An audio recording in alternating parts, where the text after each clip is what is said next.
God. Hello, it's me, Rebecca. Welcome to my little slice of the week corner of the internet where I am slightly more myself. Um, just putting in another little week's practice. Tonight is just going to be various and sundry updates on different topics. No one particular theme or overarching narrative, so maybe a little bit of a bullet list of things. But primarily just another opportunity to put in a little bit of voice practice. I have not been doing that much of it in this past week, I think. Its use has dropped off with my family. I feel like it was a bit of a pilot project the previous week or so, and it has subsided so far, so I don't like that. We're watching some family videos I've made over the past few years, just on our television set tonight. My old face only appears in like one video or so, which was triggering enough, and my son, either he feels for me or he doesn't like seeing the old me either. Just kind of like quickly hits the pause button and so on, or that gets us out of the particular menu. So very kind of my little boy. So that was fine, but I heard my voice directing my kids in the background a lot. So, and I guess I'm on the right track to doing what I need to do, because I did not like hearing that. So, and that is probably a voice that comes out still, in my just day-to-day interactions. So, a little bit of a hint of whatever. What else? I do have... So I've noticed I've got a bit of a quandary now. I am starting to get business inquiries over the phone, and I should be answering, "Hello, this is Rebecca speaking," or something like that. And instead I just go, "Hello," in this half feminine, middling drawl. Just in case they're asking for someone like from my past or something. Which has, happened a couple of times and actually caused some confusion. So, confusion in a good way, in my opinion, though. So, anyways, but I've found with a few client inquiries I've had, so they obviously go, "May I speak to Rebecca?" Because I don't announce myself, and I go, "Oh, this is me." And I'm assuming they hear a predominantly male voice, but they carry on when they start talking to me, and it's like they course correct in their own brains or something. So it is an unusual headspace to find myself in, but here we are. And then, kind of like that recent movie Disclosure, I find myself wondering, do I disclose just in case something is not processing correctly about my voice? I have to stop doing these at the end of the night when I'm just feel like compounding garbage. But anyways, they kind of roll with it. But then I with my acting clients, I've kind of go, "Oh, by the way, I'm trans." I usually say that after or through email inquiries. My business inquiries, I'm a little more cagey.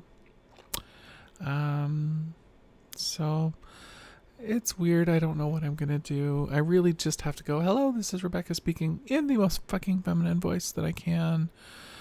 Whether or not I use it when I actually interact with the clients in person and so on, or if I disclose later, I should probably at least get those first steps nailed, just to instruct my clients and so on, who they're speaking to. So whatever.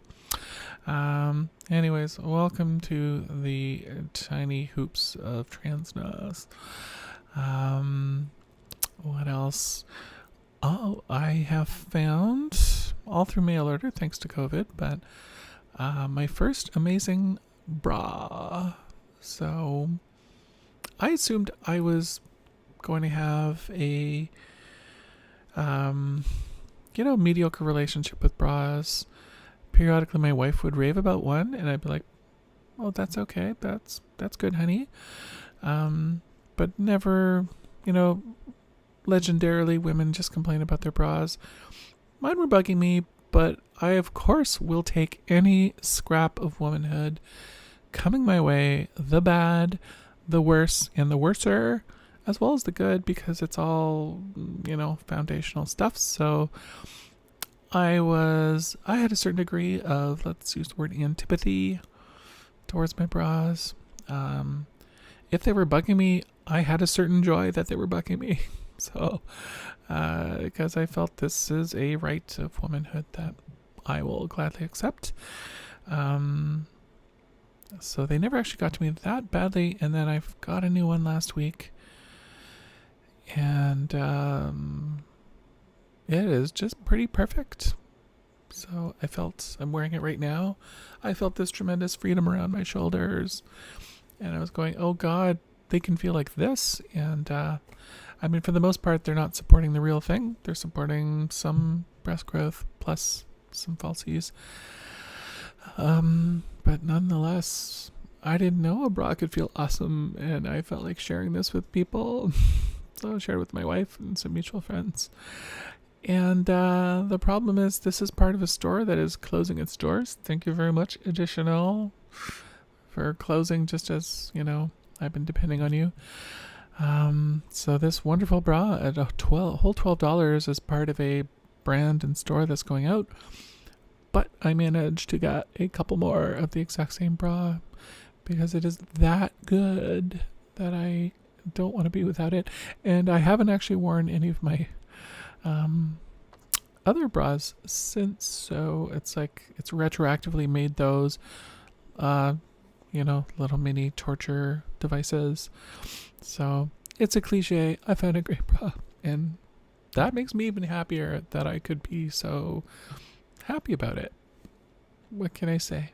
So as I've alluded, answering the phone and answering inquiries and whether or not I disclose, my work feels like it's ramping up, which is technically good, except we don't have childcare. I've got a 9-year-old boy and a 6-year-old daughter, and they need attention, they need breakfast, they need lunch, they need stimulation. And the daycare that we'd originally had lined up, we got kicked out of and given an opportunity to start it again. But there's reduced numbers, and so we did not make it into the second round. So they're at home with us, and it is hard to get ready for the day, figure what I need to do, start processing my work, take care of the kids while my wife is essentially doing the full-time distance work thing, and we don't see a lot of her during the day, so that is not great. My work, I earn significantly less than my wife and so on, so we prioritize her work, but I'm left in a kind of a sticky situation where how do I get my work done? However less important it is, it also demands time. So yeah, not great. So anyways, what else, girl? Oh, I can't believe this, that I would bury the lead. The feedback from my podcast last week with David J. McNeil. Super great. And I guilted my Facebook friend circle. I said, you probably don't care anymore. You got other things to worry about. And I'm stealing myself for crickets, which I was. I know, like, this YouTube channel is freaking obscure. I gradually share with people. I then forget I shared with them and share it again. And then that person says, yeah, you shared that with me. And then I'm embarrassed.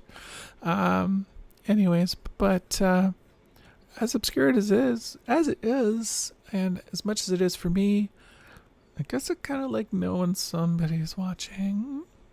So, I was concerned about the podcast. So, but lots of feedback, some private feedback, some public feedback. my podcast host says it's by far his most remarked upon episode. And yeah, people say I'm eloquent and well-spoken and endearing, all these things that, yeah, I like to, that's my shtick. And yeah, listening to it, it was a good opportunity to repackage myself, to consolidate a lot of things. Some things got left on the cutting room floor, probably for the best. But still, it was about 45 minutes or so. Yeah, so I was attempting a softer feminine voice. A few people said, "Oh my God, it was great." And I practiced inflection and whatever else is part of my communication process. But I know it was dialed back compared to whatever I'm putting out here. And I'm looking at my numbers, and I see pink levels, blue levels. It's all over the place all over again. Anyways, but podcast, really nice. And I don't know if it's a narcissistic ego thing, but I've listened to it a bunch of times. Hearing how I come off to other people, whether or not I'm being received or heard, is good. So, yeah, lots of people have given me feedback, some surprise voices. Certain people closer to me, it would be nice to know that they listen to it. So, I think one of the advantages of the podcast as well is you are largely uninterrupted. So, if you can get it down and recorded, and it's in the other person's hands to listen to it, and they don't interject with their own wisdom to add to the conversation sometimes when you just need to get it out. That's one of the complaints I think I had in my podcast interview, I think. Just having enough chance to say all. And actually, no, I don't think I mentioned that, but upon reflection, that was a big one. Anyways, so, a lovely little record. I didn't say everything about everything. Hopefully didn't speak for all queer voices across the map. Drew mostly from my own experience. And I did mention at one point, like, it's been a lifelong journey to get here, but in practical terms, full-time transition, I'm mostly around the 6-month mark or so. So I've got lots of learning left to do, and it's a bit premature for me to just speak out from on high. But my personal experience is my personal experience. So there we go. That's about it.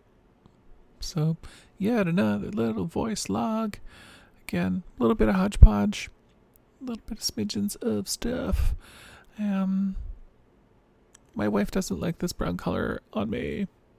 Oh well, it's a new dots. I'm a trying. So why did I say that? Alrighty. Okay, I am reluctant to leave because tomorrow's another day. With my voice getting tucked away. That rhymes. Okay. Oh, I don't know. Alrighty. Here we are, another voice channel episode draws to a close. Thanks for listening. Thanks for watching. Thanks for all of those things. And hopefully I will see you next time. Bye.